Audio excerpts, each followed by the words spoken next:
Buenas noches, bienvenidos a la 2 de Televisión Española, al programa Qué grande es el cine. Hoy vamos a ver una película de John Ford. La película se llama El doctor Arrowsmith. Está basada en una novela de Sinclair Lewis, que, por cierto, cuando saca esta novela Sinclair Lewis gana el premio Pulitzer y un par de años después, prácticamente por esta novela, obtiene el premio Nobel de Literatura, que es el primero de un escritor norteamericano. Es una película que dicen los expertos que quizá más que a John Ford le hubiera correspondido hacer a Kim Vidor. Yo creo que no, pero bueno, lo veremos y charlaremos. A mí me parece que es una película que tiene la marca de John Ford desde el primer plano al último, desde esa especie de caravana, de carretas con la que arranca la película y el plano de un antepasado que va mirando casi como sin ver, casi ciega, hacia el futuro y hacia el horizonte, hasta el último plano. Yo creo que es puro John Ford. Incluso las escenas que él ha añadido, a mí me parece que son, si no las mejores, porque es muy difícil matizar tanto, sí de las que tienen más peso a lo largo de la historia, como puede ser esa secuencia maravillosa,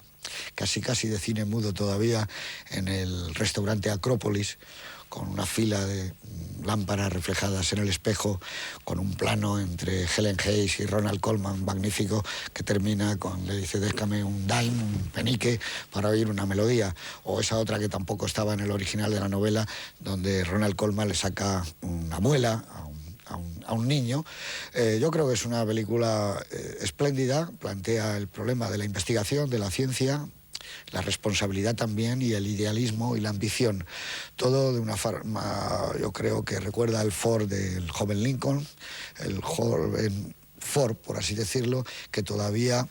y esto no es mío, porque también es una cosa que dicen los analistas, está tratando de digerir esa gran influencia de Murnau y del expresionismo alemán, y evidentemente toda la última parte tiene algo que ver con el Murnau, yo diría incluso de Tabú, en cuanto a iluminación,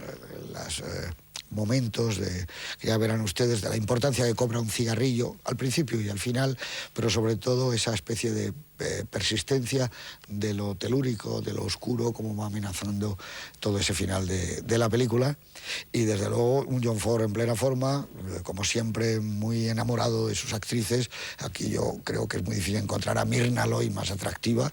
y con un personaje tan ambiguo que roza, no se sabe muy bien. Ronald Colman con ella el adulterio. En cualquier caso hay unos planos con ella medio vestir y con él esperando en la habitación de al lado, la sombra bajo la puerta, que es un John Ford realmente maravilloso. Pero para hablar de John Ford está aquí un experto, un auténtico y verdadero experto en John Ford, mi querido amigo Miguel Marías, que podías centrarnos esta película, que no es de las más conocidas ni de las más afamadas del propio Ford, ¿no? Yo la verdad es que es una película que, aparte de ser de las menos vistas, yo creo que no se ha dado nunca ni en televisión, y yo creo que antes de ahora,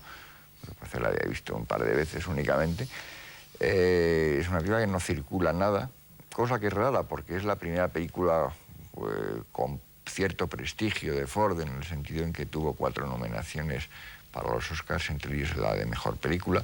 Ninguno dedicado a Ford, hay que decirlo también, pero, digamos, tuvo también una crítica muy buena y tuvo un gran éxito de taquilla.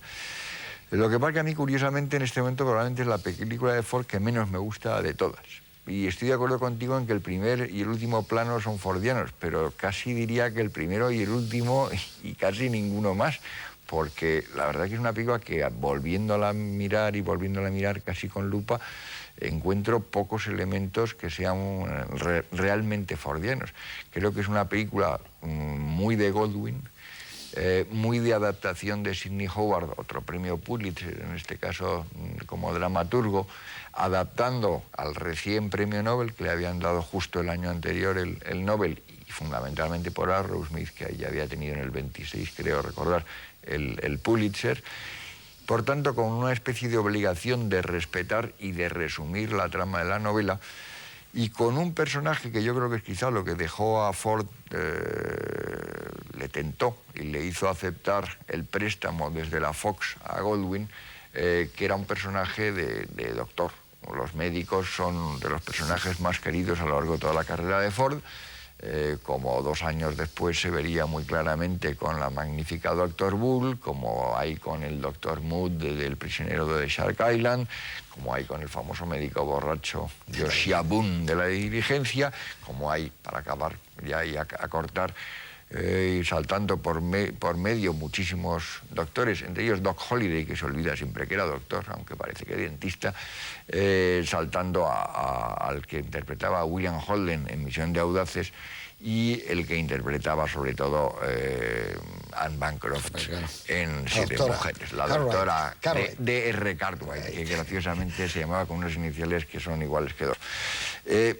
Lo que es curioso, y si uno se fija un poco, empieza a encontrar quizá algunas explicaciones, es que el personaje de este médico, que tiene que ver con muchos médicos que han tratado en el cine americano desde los años 30, también en los 40, pero sobre todo en los 30, hay películas de todo el mundo. De King Vidor las has mencionado tú antes, pero también las hay de La Cava, las hay de Borcage, hay muchas Sinfonía películas de la vida, sobre médicos. Maravillosa. Contrariamente a casi todas estas y a lo que normalmente Ford ha defendido, que son los médicos rurales o los médicos de ciudad pero que atienden a públicos modestos o pobres, sacrificándose y no teniendo una clientela que le dé dinero, en este caso tenemos un caso totalmente contrario y que yo creo que a Ford en el fondo le cae mal, que es uno que antepone la investigación y el éxito como investigador a la tarea de curar a los enfermos y salvar a los moribundos. Y yo creo que ahí crea una especie de situación conflictiva por parte de Ford con la historia que está contando. Cosa que yo creo que se trasluce en una cosa muy insólita y que como tal yo creo que vale la pena ver la película porque es una cosa muy rara, una película de Ford con un ritmo atropellado. Es una película en la que continuamente además se quiebran las direcciones, va a matacaballo, las cosas ocurren a una velocidad de vértigo, que en algún momento, como en la proposición instantánea que le hace Ronald Colman a Helen Hayes, tiene una cierta gracia y tiene ese apresuramiento que tienen a veces cuando se atreven los protagonistas masculinos de Ford. Pero la mayor parte de las veces es que hay giros de dirección en medio de un mismo plano a menudo y que, por otra parte, si leemos lo que cuentan sus biógrafos, corresponde a un momento en el que Ford estaba atravesando una crisis personal de ambición y de insatisfacción y de problemas con su propia mujer que de alguna manera hacen eco a los problemas que puede tener el personaje. Lo cual no le colocaba en la mejor situación para contar precisamente esa historia. Y yo creo que estaba también, además, en una de las épocas que estaba más dado al alcohol, como prueba el que, temiendo que no cumpliera su norma de no beber nunca durante el rodaje, Goldwyn le hiciera firmar un documento en el que se comprometía a que no iba a beber durante el rodaje, que como lo incumplió, pues le acabaron echando del rodaje y acabaron suspendiéndole, aunque lo renovaron unos meses después, el contrato de la Metro, imponiéndole una sanción retirándole una parte del salario que había cobrado. Yo creo que la película se resiente de esto, se resiente adicionalmente de otra cosa que deja muy en el aire la historia con Myrna Loy, que son cortes producidos en su redistribución un par de años después, que volvió a ponerse en circulación la película y en medio se había puesto en vigor el código Hayes y desaparecieron las alusiones al adulterio y sospecho que es de entonces cuando aparece el enigmático cartel con el que se abre la película. Con lo cual nos encontramos una película que es como por inversión muy definitoria de lo que es Ford. Podemos ver lo que es Ford a través de lo que echamos en falta en esta película y de las cosas que en ella nos pueden chocar. En última instancia demuestra que Ford era un director muy bueno porque hasta una película no muy controlada de él, pues la verdad es que es superior al promedio y mejor que las mejores de algunos directores con reputación. Pero a mí me deja realmente muy insatisfecho a lo largo de toda la proyección el que tengo la sensación esa de, bueno, ¿dónde estaba Ford en este momento y qué estaría haciendo?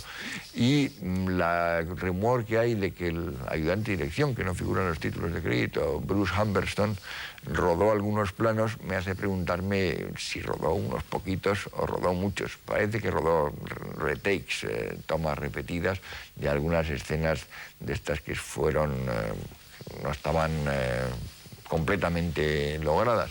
Noto también un ritmo de montaje que no es para nada el habitual de Ford, no tiene a ninguno de sus montadores habituales y ni siquiera es un montador habitual de los de la casa Goldwyn. Con lo cual sospecho que la película probablemente, hasta en su versión estrenada, que duraba 110 minutos, que ahora se han quedado en 99,